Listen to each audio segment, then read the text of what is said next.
ये है संस्कारशाला, ये है संस्कारशाला। इस कार्यक्रम के पुण्यार्चक हैं श्री कुंदनमल सुशीला देवी छाबड़ा, पुत्र संजय कुमार डिम्पल देवी, अजय कुमार मनीषा देवी, सुनील कुमार बीना देवी, पौत्र नमन जैन, मानव जैन, मेहुल जैन, तनीश जैन, पौत्री रितम जैन, ग्लोरी जैन, हनी जैन एवं समस्त छाबड़ा परिवार, महावीर फार्मेसी, इम्फाल, मणिपुर। स्वर्गीय श्री स्वरूप चंद्र जैन जी की स्मृति में विमलेश जैन, उषा जैन, नितिन जैन, मेघना जैन, नीतू गगन, आदित्य जैन, अनुष्का, जय जिनेन्द्र। नमो अरिहन्ताणं, नमो सिद्धाणं, नमो आयर्याणं, नमो उवज्झायाणं,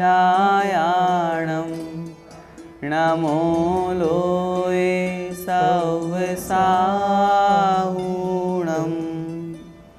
पंच परमेष्ठी भगवान की जय हो। संस्कारशाला में हम सभी जैन धर्म के जो मूलभूत सिद्धांत हैं उनको समझ रहे हैं। अब तक की कक्षाओं में हमने पाप कषाय के बारे में समझा। हमने समझा किस कारण से यह जीव संसार में दुखी होकर के और कष्टों को प्राप्त करता है, चारों गतियों में परिभ्रमण करता रहता है। पिछली संस्कारशाला की कक्षा में हमने स्वाध्याय के बारे में समझा था। हम शास्त्रों का स्वाध्याय करके कैसे सही गलत की पहचान करके जो सही है उसे ग्रहण कर सकते हैं और गलत को छोड़ सकते हैं। आज की इस कक्षा में हम चर्चा करेंगे सम्यक दर्शन के बारे में। हम लोग बहुत बार सुनते रहते हैं, आचार्य भगवंतों के प्रवचनों से भी सुनते रहते हैं, विद्वानों से भी बहुत बार बार सुनते रहते हैं कि हम सभी को सम्यक दर्शन प्राप्त करने का प्रयास करना चाहिए, सम्यक दर्शन को ग्रहण करना चाहिए, हम सभी सम्यक दृष्टि बने, ऐसी बातें सुनते रहते हैं। लेकिन प्रश्न वहाँ पर उपस्थित होता है, सम्यक दर्शन कहते किसे हैं, कितने प्रकार का होता है, हम क्या वर्तमान पर्याय में सम्यक दर्शन को प्राप्त कर सकते हैं या नहीं, हम मनुष्य हैं तो क्या हम सम्यक दृष्टि बन सकते हैं या नहीं, अभी वर्तमान में हम सम्यक दृष्टि हैं अथवा मिथ्या दृष्टि, इन सब बातों के बारे में आज की इस कक्षा में हम चर्चा करेंगे। भैया जी, तो सबसे पहले यही बताइए, सम्यक दर्शन कहते किसे हैं? शब्द है सम्यक दर्शन। दर्शन का मतलब श्रद्धान, विश्वास, सम्यक अर्थात समीचीन। जहाँ पर समीचीन श्रद्धान हो, वास्तविक श्रद्धान हो, सच्चा श्रद्धान हो, सच्चा विश्वास हो, उसे कहते हैं सम्यक दर्शन, जिसे हम चार अनुयोग की अपेक्षा से भी समझ सकते हैं। प्रथमानुयोग, कर्णानुयोग, चरणानुयोग और द्रव्यानुयोग। प्रथमानुयोग की अपेक्षा से जो वहाँ पर वर्णन किए गए हैं 63 शलाका पुरुष, उन सब का वर्णन पढ़ करके जो जिन धर्म के प्रति श्रद्धान उत्पन्न होता है। कर्णानुयोग की अपेक्षा से जहाँ अनंतानुबंधी क्रोध, मान, माया, लोभ, मिथ्यात्व, सम्यक मिथ्यात्व और सम्यक प्रकृति, इन 7 प्रकृतियों का उपशम हो, अर्थात ये दब गई हो अथवा इनको हमने नाश कर दिया हो अथवा क्षयोपशम हुआ हो, तो वह कर्णानुयोग की अपेक्षा से सम्यक दर्शन। चरणानुयोग की अपेक्षा से सम्यक दर्शन जहाँ प्रशम, संवेग, अनुकंपा और आस्तिक के गुण प्रकट होते हों, जो हमें व्यवहार में बहिरंग में दिखता है, जो हमारी चर्या में, हमारे आचरण में दृष्टिगोचर होता है, उसकी अपेक्षा से महत्वता से जो लिए हुए है या जो विशेष है, जिसे हम चर्चा के रूप में यहाँ पर बात कर रहे हैं, सच्चे देव, सच्चे शास्त्र और सच्चे गुरु, इनके ऊपर सच्चा श्रद्धान करना, मिथ्या देवी देवताओं को, सरागी देवी देवताओं को पूजने का, उनको मानने का त्याग करना, वास्तव में यही सम्यक दर्शन है। पंडित जी, क्या सम्यक दर्शन के और कोई भी भेद होते हैं क्या? सम्यक दर्शन के 2 भेद और किए हैं आचार्यों ने शास्त्रों में, जहाँ पर सराग और वीतराग सम्यक दर्शन की चर्चा की है। राग सहित जो सम्यक दर्शन है वह सराग सम्यक दर्शन, और जो वीतराग है अर्थात राग रहित है वह कहलाता है वीतराग सम्यक दर्शन। वीतराग सम्यक दर्शन वीतराग चारित्र का अविनाभावी है। रामचंद्र जी जब गृहस्थ अवस्था में थे, सीता का हरण हो गया था, तब उस समय रामचंद्र जी चूँकि क्षयिक सम्यक दृष्टि तो थे ही, तो उनका जो सम्यक दर्शन था वो राग सहित था। वे अपनी पत्नी सीता को खोजने के लिए राग के वशीभूत होकर के जंगल जंगल में भटक रहे थे, वृक्षों से पूछ रहे थे, नदियों से पूछ रहे थे। तो उस समय उनका जो सम्यक दर्शन था वो सराग था। लेकिन जब हम उनके आगे की अवस्था देखते हैं, जब वे सब कुछ छोड़ करके और एक पेड़ के नीचे नग्न दिगंबर रूप को धारण कर लेते हैं, सीता का जीव जो 16वें स्वर्ग में प्रतीन्द्र देव था वो वहाँ पर नीचे आता है और उनके ऊपर तरह तरह की उपसर्ग करता है, क्योंकि सीता के मन में राग था और सीता के जीव ने यह सोचा ये तो मेरे पति हैं, बहुत लंबे समय से इनके साथ में मेरा प्रसंग, मेरा संबंध चल रहा है, तो ये मेरे से पहले क्यों मोक्ष जा रहे हैं। तो उनको भटकाने के उद्देश्य से उस सीता की जीव ने उन्हें भटकाना चाहा, तरह तरह के उपसर्ग किए, लेकिन फिर भी रामचंद्र जी बिल्कुल भी नहीं डिगे, अपने उस आत्म अवस्था में लीन हुए। सम्यक दृष्टि वो पहले भी थे, सम्यक दृष्टि वो अभी भी हैं, लेकिन दोनों में अंतर है, पहले राग सहित थे, अभी वीतराग हैं।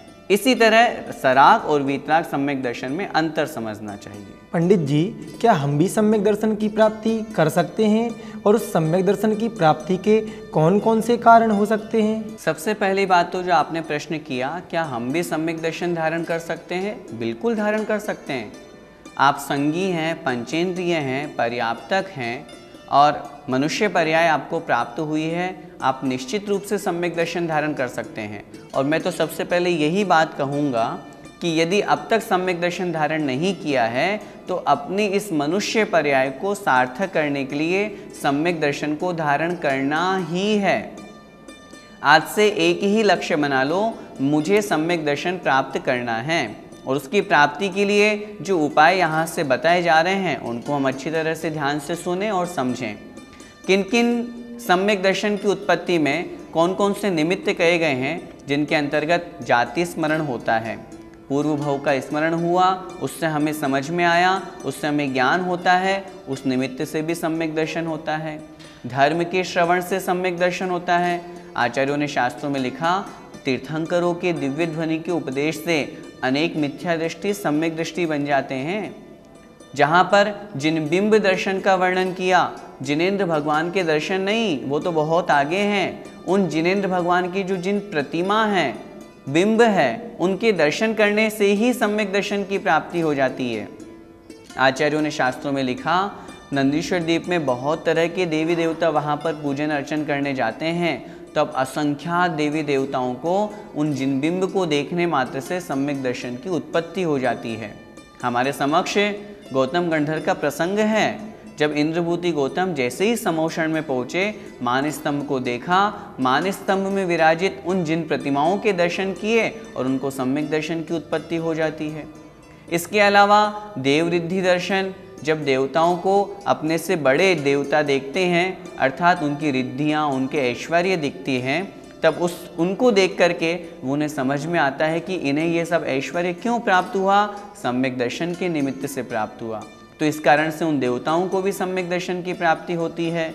जिन महिमा दर्शन, जब जिनेंद्र भगवान के पंच कल्याणक होते हैं, जब भगवान का इतना बड़ा समोषण लग रहा है, अभी भगवान गर्भ में नहीं आए, उसके पहले ही रत्न वृष्टि हो रही है, जन्मोत्सव जो मनाया जाता है देवी देवताओं के द्वारा, मनुष्यों के द्वारा, तो अनेक भव्य जीवों को ऐसा अवसर देख करके, ऐसा प्रसंग देख करके सम्यक दर्शन की उत्पत्ति हो जाती है।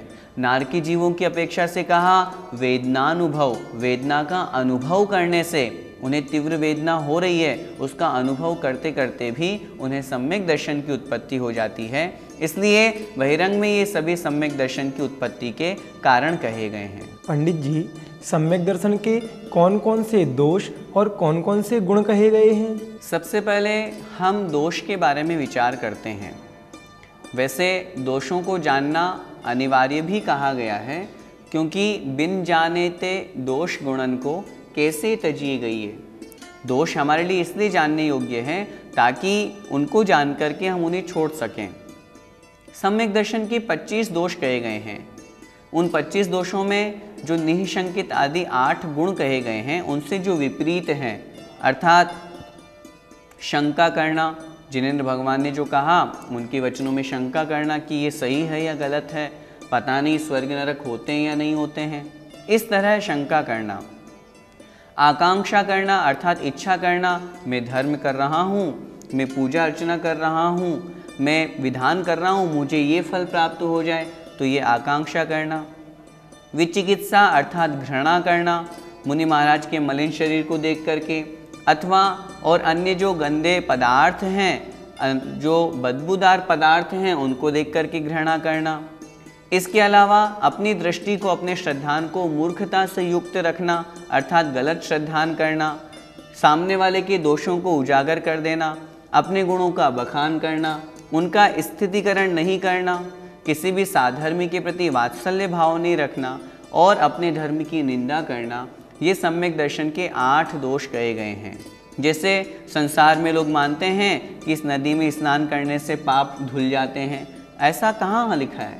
ऐसा अगर होने लग जाए तो फिर सब पाप करें और नदी में जाकर के स्नान कर लें, जबकि ऐसा नहीं होता है। बालू मिट्टी का ढेर लगा देते हैं, पर्वत से कूद जाते हैं तो हमको जन्नत मिल जाएगी, ऐसा गलत है ऐसा मानना। तो ये जो सब लोक मूर्ताएं हैं, गुरु के बारे में इस तरह से मानना कि उनने जो कह दिया उसे हमें स्वीकार है, जो गुरु ही नहीं है उनको गुरु के रूप में मानना, जो देव नहीं है उनको देव के रूप में मानना, तो ये 25 प्रकार के दोष जो सम्यक दर्शन के कहे गए हैं, हमें इनसे बचना चाहिए। सम्यक दर्शन के जो 8 अंग कहे गए हैं, 8 गुण कहे गए हैं, निःशंकित, निःकांक्षित, निर्विचिकित्सा, अमूढ़ दृष्टि, उपगुहन, स्थितिकरण, वात्सल्य और प्रभावना, इन 8 अंगों को हमें धारण करना चाहिए। जैसे हमारे शरीर में 8 अंग होते हैं तभी हमारा शरीर परिपूर्ण माना जाता है, उसी प्रकार सम्यक दर्शन के ये 8 अंग कहे गए हैं, जिनके होते हैं उन्हीं का सम्यक दर्शन परिपूर्ण माना जाता है।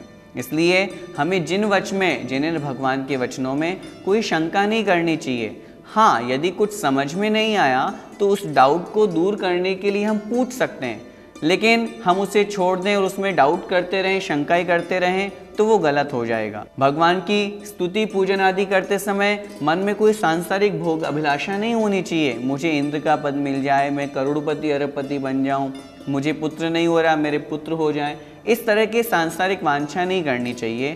तो इस प्रकार जो 8 अंग कहे गए हैं उनसे सहित होकर के और 25 दोषों से रहित होकर के हमें सम्यक दर्शन को धारण करना चाहिए। पंडित जी, सम्यक दर्शन धारण करने का क्या कोई लाभ भी है? सम्यक दर्शन धारण करने से लाभ ही लाभ है।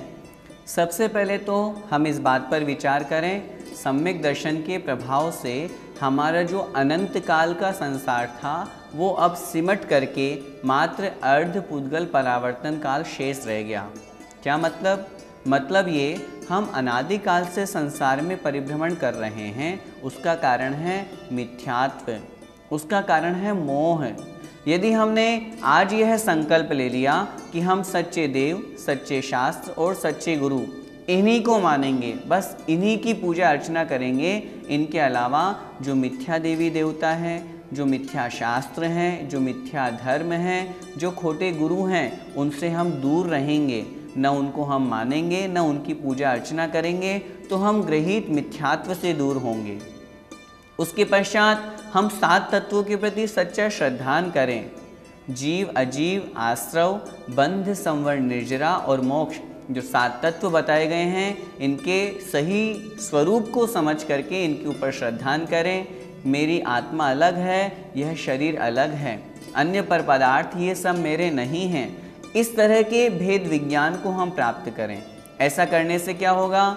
हम सुख को प्राप्त करेंगे, हम सुखी होंगे।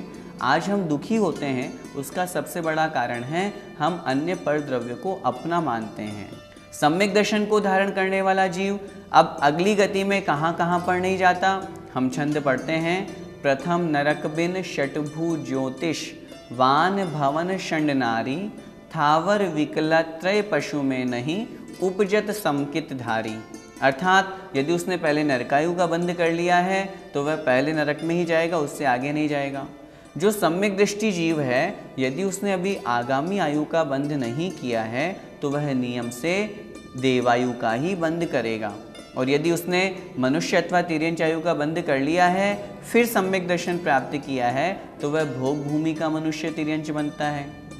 यदि वह सम्यक दृष्टि है तो वह कभी स्त्री पर्याय में, कभी नपुंसक पर्याय में नहीं जाएगा, कभी दरिद्रता को प्राप्त नहीं होगा। कभी वह भवनवासी व्यंतर ज्योतिषी पर्याय को प्राप्त नहीं होगा।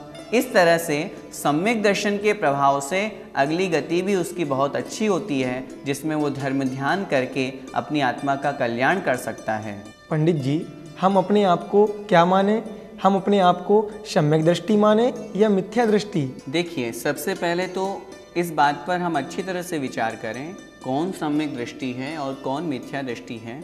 इसका निर्णय हम और आप नहीं कर सकते। यह तो केवली गम्य है, केवली भगवान ही इसे बता सकते हैं।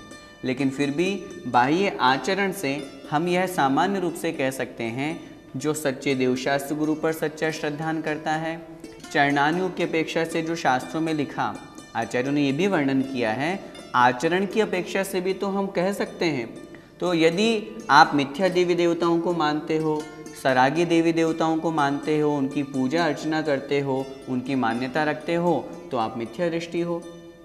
और यदि आपने उस मिथ्यात्व का त्याग कर दिया, आपने संकल्प ले लिया, मैं तो बस सच्चे देवशास्त्र गुरु वीतरागी भगवान को ही मानूंगा, उनके द्वारा जो उपदेशित जिन धर्म है उसे ही स्वीकार करूंगा, जो आगम के अनुसार चर्या करने वाले 28 मूलगुणधारी मुनि महाराज हैं उन्हीं को सच्चा गुरु मानूंगा, तो निश्चित रूप से हमें अपने आप को सम्यक दृष्टि समझना चाहिए और सम्यक दृष्टि समझ करके तद्रूप आचरण भी करना चाहिए। आप सभी लोग जो संस्कारशाला सुन रहे हैं, उन सभी से भी मेरा निवेदन है, सबसे पहले तो हम अपनी धारणा यह बनाएं, हमारे जीवन में किस किस तरह से मिथ्यात्व है, हम उस मिथ्यात्व से दूर हों, सम्यक्त्व को प्राप्त करें। जिन जिन निमित्तों से हमें सम्यक दर्शन प्राप्त हो सकता है, उन निमित्तों को हम अपनाएं। प्रतिदिन जिनेंद्र भगवान के दर्शन करें, अभिषेक करें, पूजन करें, शास्त्र स्वाध्याय करें, आचार्य भगवान श्री विद्यासागर जी महाराज के चरणों में पहुंच करके सच्चे गुरु का लाभ प्राप्त करें। यदि हम ऐसा करेंगे तो निश्चित रूप से हमारे जीवन में सम्यक दर्शन आएगा, और यदि एक बार हमें सम्यक दर्शन की प्राप्ति हो गई तो हमारी आत्मा का कल्याण होना निश्चित है। इसलिए इस कक्षा से हमें यही सीखना है, हम सभी सम्यक दृष्टि बने और सम्यक दृष्टि बन करके अपनी आत्मा का कल्याण करें, फिर आगे धीरे धीरे सम्यक ज्ञान और सम्यक चारित्र को भी प्राप्त करके मोक्ष मार्ग पर लगें। इसी मंगलमय भावना के साथ जय जिनेंद्र। इस कार्यक्रम के पुण्यार्चक थे श्री कुंदनमल सुशीला देवी छाबड़ा, पुत्र संजय कुमार डिम्पल देवी, अजय कुमार मनीषा देवी, सुनील कुमार बीना देवी, पौत्र नमन जैन, मानव जैन, मेहुल जैन, तनीश जैन, पौत्री रितम जैन, ग्लोरी जैन, हनी जैन एवं समस्त छाबड़ा परिवार, महावीर फार्मेसी, इम्फाल, मणिपुर।